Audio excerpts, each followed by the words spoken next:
আল্লাহ সুবহানাহু ওয়া তাআলা বলেন, হে আমার ঈমানদার বান্দা, তোমরা আমি আল্লাহকে যেভাবে স্মরণ করতে হয় সেভাবে স্মরণ করো। আমি আল্লাহকে যেভাবে স্মরণ করলে আমি আল্লাহকে পাওয়া যাবে সেইভাবে স্মরণ করো। বিসমিল্লাহির রাহমানির রাহিম।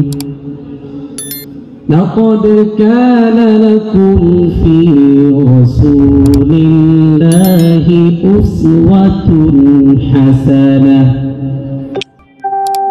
أسوة حسنة لمن كان يرجو الله واليوم الآخر وذكر الله كثيرا. قال رسول الله صلى الله عليه وسلم: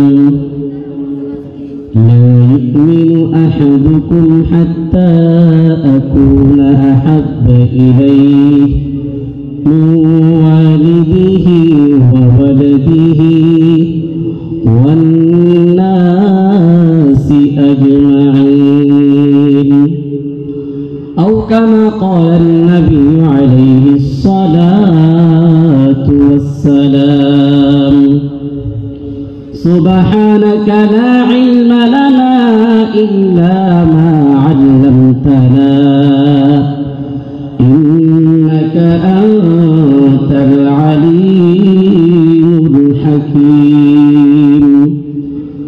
رب اشرح لي صدري ويسر لي أمري واحلل عقدة من لساني يفقه قولي.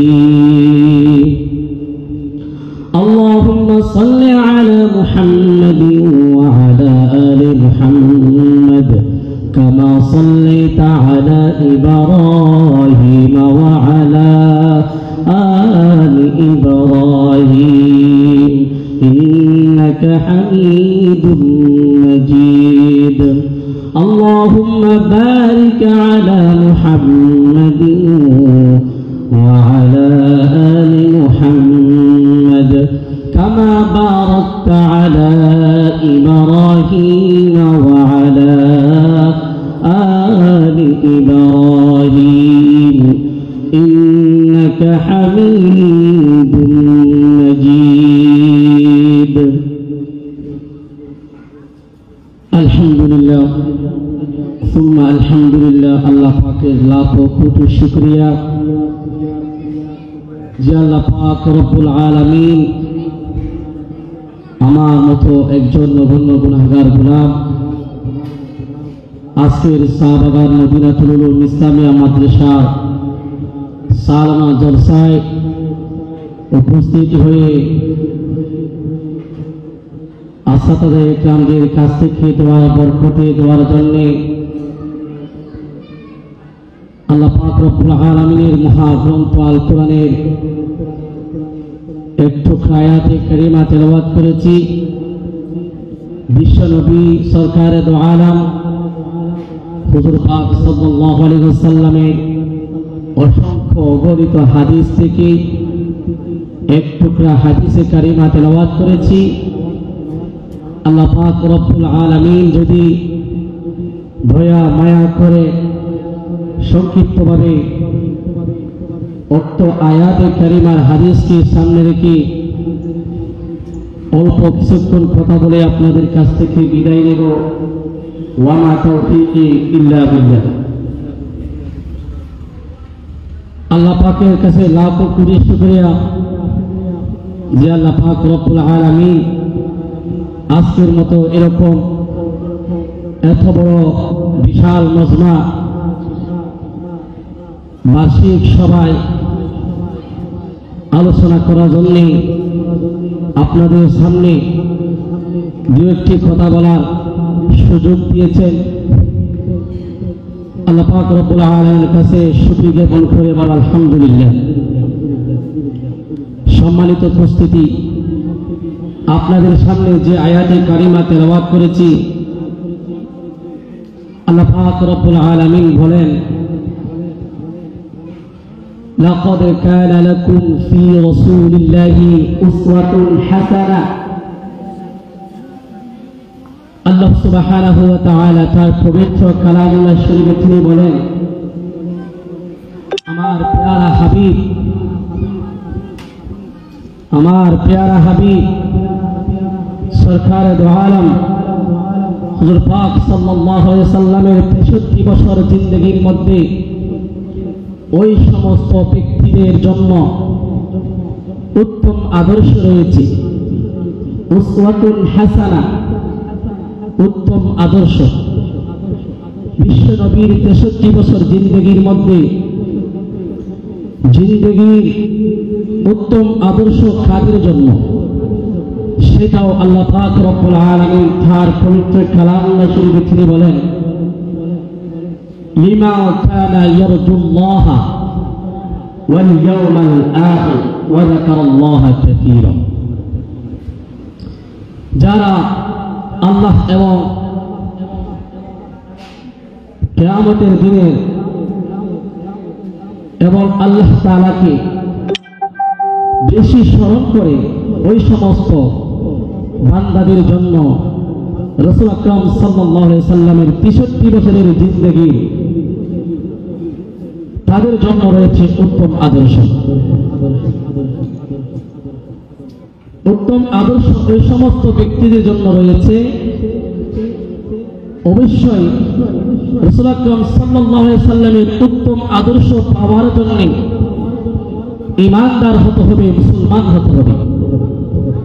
লিমা কানা ইয়ারজুল্লাহ ওয়াল ইয়াউমাল আখির ওয়া যাকারাল্লাহ কাসীরা। এখানে তিনটি কথা উল্লেখ করা হয়েছে। এই তিনটি কথা থেকে বোঝা যায় মুসলমান ছাড়া, ঈমানদার ছাড়া অন্য কোন বেদরুমি মানুষদের কাছে হুজুর পাক সাল্লাল্লাহু আলাইহি সাল্লামের 63 বছরের জিন্দেগি উত্তম আদর্শ পাওয়া যায় না। রাসূল আকরাম সাল্লাল্লাহু আলাইহি সাল্লামের 63 বছরের জিন্দেগি পাওয়া যাবে যার অন্তরে আল্লাহ তাআলার ভয় আছে, যার ভিতরে কিয়ামত দিবস যে হবে সেটা দৃঢ় বিশ্বাস আছে, যার অন্তরে আল্লাহ তাআলার গুণগান, আল্লাহ তাআলার জিকির আজকার যার অন্তরে রয়েছে, অবশ্যই তার ভিতরে হুজুর পাক সাল্লাল্লাহু আলাইহি সাল্লামের 63 বছরের জিন্দেগি উত্তম আদর্শে তার ভিতরে রয়েছে। এখানে তিনটি কথার মধ্যে একটা কথা হচ্ছে ওয়া যাকারাল্লাহ কাসীরা। ওয়া যাকারাল্লাহ কাসীরা, যারা আল্লাহ সুবহানাহু ওয়া তাআলাকে বেশি বেশি স্মরণ করে। ওয়া যাকারাল্লাহ কাসীরা শব্দের অর্থ থেকে, ওয়া যাকারাল্লাহ যিকর শব্দ থেকে শুধু জিকির, সুবহানাল্লাহ, আলহামদুলিল্লাহ, আল্লাহু আকবার। যিকর শব্দের অর্থ, এক অর্থ হচ্ছে আল্লাহ তাআলার বরত্ব বর্ণনা করা, সুবহানাল্লাহ, আল্লাহ পবিত্র, আলহামদুলিল্লাহ, আল্লাহ তাআলার প্রশংসা করা, আল্লাহু আকবার, আল্লাহ সবচেয়ে বড় है। এজন্যই যিকর শব্দ এক অর্থ হচ্ছে যে জিকির, সুবহানাল্লাহ, আলহামদুলিল্লাহ, আল্লাহু আকবার। আরেক অর্থ হচ্ছে যিকর শব্দে আল্লাহ তাআলার পবিত্র কালামুল্লাহ শরীফ তেলাওয়াত করা। আল্লাহ তাআলার পবিত্র কালামুল্লাহ শরীফ তেলাওয়াত করা তার অর্থ হচ্ছে কি আল্লাহ তাআলার সাথে কথা বলা। এজন্যই কোরআনে পাকে কালামুল্লাহ শরীফ বলে ঘোষণা করে। আল্লাহ সুবহানাহু ওয়া তাআলা যে আয়াতে কারিমায় তেলাওয়াত করছে, অবশ্যই একজন প্রকৃত ঈমানদার মুসলমানের মধ্যে হুজুর পাক সাল্লাল্লাহু আলাইহি সাল্লামের 63 বছরের জিন্দেগি পাওয়া যেতে হবে, যার ভিতরে হুজুর পাক সাল্লাল্লাহু আলাইহি সাল্লামের 63 বছরের জিন্দেগি পাওয়া যাবে না, তাকে কখনো তাকে মুসলমান ঈমানদার বলা যাবে না। যার ভিতরে হুজুর পাক সাল্লাল্লাহু আলাইহি সাল্লামের 63 বছরের জিন্দেগি উত্তম আদর্শ পাওয়া যাবে না, সেই ঈমানদার হিসাবে দাবি করতে পারবে না, সেই মুসলিম হিসাবে দাবি করতে পারবে না।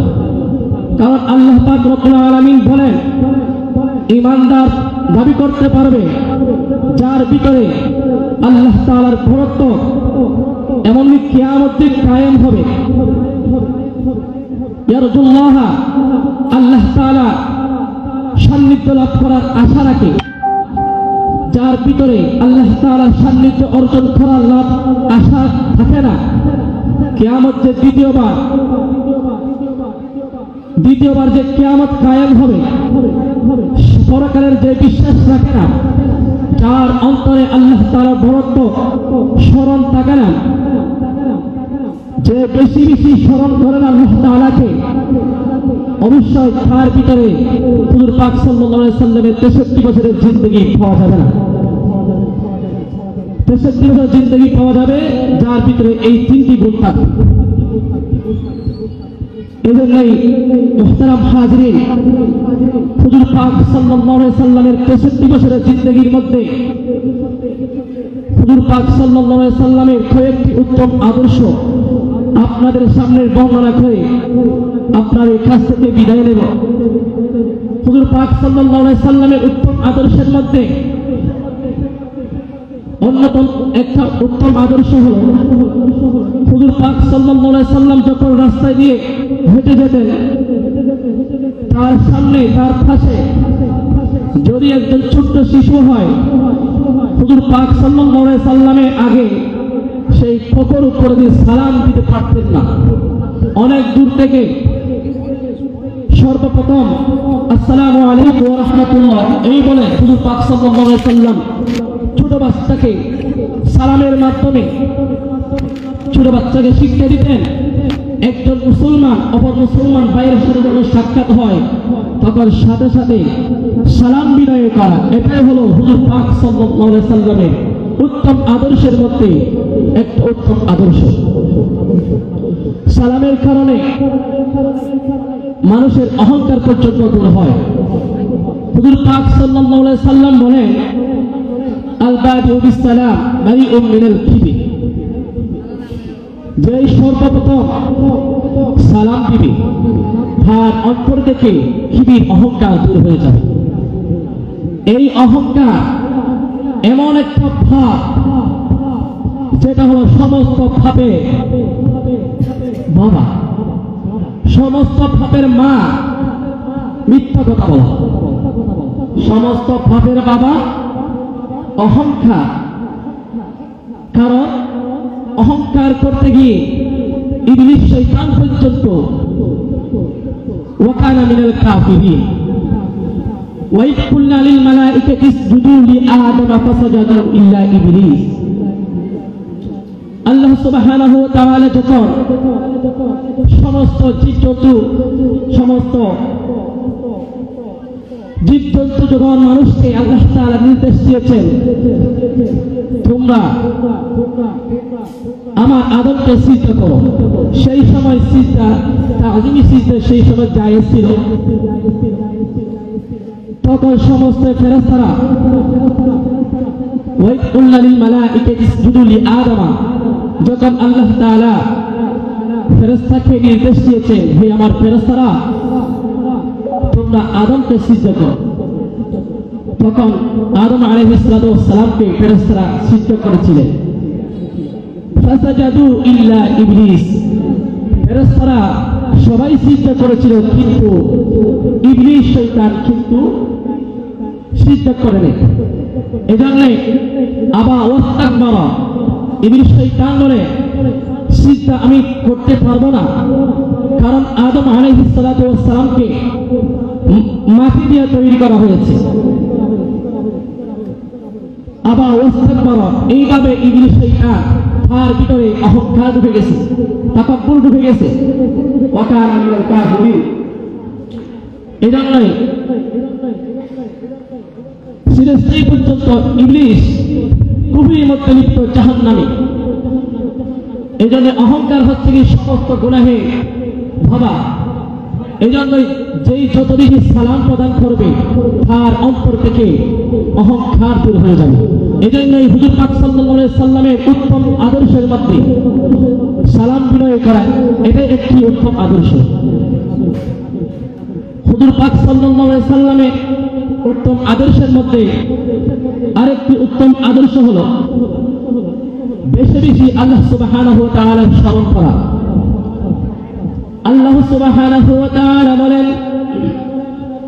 ইয়া আইয়ুহাল্লাযীনা আমানু যকুরুল্লাহা যিকরান কাসীরা।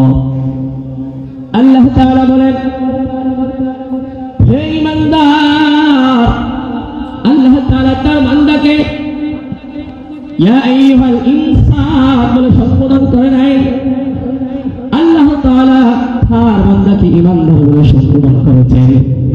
আমার এলাকার মধ্যে যদি একজন হাজি সাহেব হয়, যদি মক্কা শরীফ মদিনা শরীফ থেকে যত অবস্থায় আসে, তাকে যদি তার নাম ধরে থাকাছে যদি হাজি সাহেব যদি থাকে, তাহলে তার অন্তর অনেক খুশি হবে। তেমনিভাবে আল্লাহ সুবহানাহু ওয়া তাআলা তার বান্দাদেরকে খুশি করার জন্য ইয়া আইয়ুহাল্লাযীনা আমানু বলে সম্বোধন করেছেন। ইয়া আইয়ুহাল্লাযীনা আমানু যকুরুল্লাহা যিকরান কাসীরা। আল্লাহ সুবহানাহু ওয়া তাআলা বলেন, হে আমার ঈমানদার বান্দা, তোমরা আমি আল্লাহকে যেইভাবে স্মরণ করতে হয় সেইভাবে স্মরণ করো। আমি আল্লাহকে যেভাবে স্মরণ করলে আমি আল্লাহকে পাওয়া যাবে সেইভাবে স্মরণ করো। উযকুরুল্লাহা যিকরান কাসীরা। আল্লাহ সুবহানাহু ওয়া তাআলা তার পবিত্র কালামুল্লাহ শরীফের ২য় নম্বর পারায় একটি আয়াতে কারিমা, ফাযকুরুনি আযকুরকুম ওয়াশকুরুলি ওয়া লা তাকফুরুন। আল্লাহ সুবহানাহু ওয়া তাআলা বলেন, হে আমার বান্দারা, তোমরা যেভাবে যতইভাবে তোমরা আমি আল্লাহকে যদি স্মরণ করো, অবশ্যই অবশ্যই আমি আল্লাহ তোমাদের তাকে স্মরণ করব। আযকুরকুম ওয়াশকুরুলি ওয়া লা তাকফুরুন। বিশ্বনবী হুজুর পাক সাল্লাল্লাহু